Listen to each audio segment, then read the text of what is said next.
ఇందులో భాగంగా మా మేము వేరే ఏర్పాట్లు కూడా చేస్తున్నాము. ఆ ఏర్పాట్ల ప్రకారంగా 5-6 కండక్టర్లు వచ్చి కూర్చున్నారు. ప్రైవేట్ బండ్ల వారు రమ్మంటే రావడానికి భయపడుతున్నారు. పోలీస్ ప్రొటెక్షన్ ఇస్తే వాళ్ళు కూడా నడపడానికి రెడీగా ఉన్నారని చెప్పారు. మొత్తం ఇక్కడ 100 బస్సులు ఉన్నాయి. 68 ఆర్టీసీ బస్సులు, 32 ప్రైవేట్ బస్సులు. రోజు 36,000 కిలోమీటర్లు తిరగాలి. ఆదాయం 16 లక్షల నుంచి 17 లక్షల దాకా వస్తుంది, మహాలక్ష్మితో కలుపుకొని. కొంతసేపు అయిన తర్వాత outsourcing conductors, outsourcing డ్రైవర్స్లను రిక్రూట్మెంట్ చేసుకుని బండి నడపడానికి ప్రయత్నం చేస్తాము.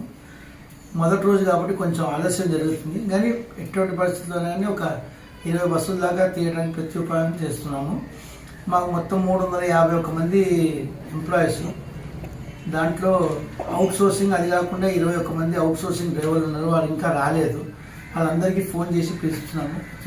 ఏర్పాటు చేసి ప్రజలకి అసౌకర్యం కలగకుండా మేము బస్సులు నడపడానికి ప్రయత్నిస్తాం.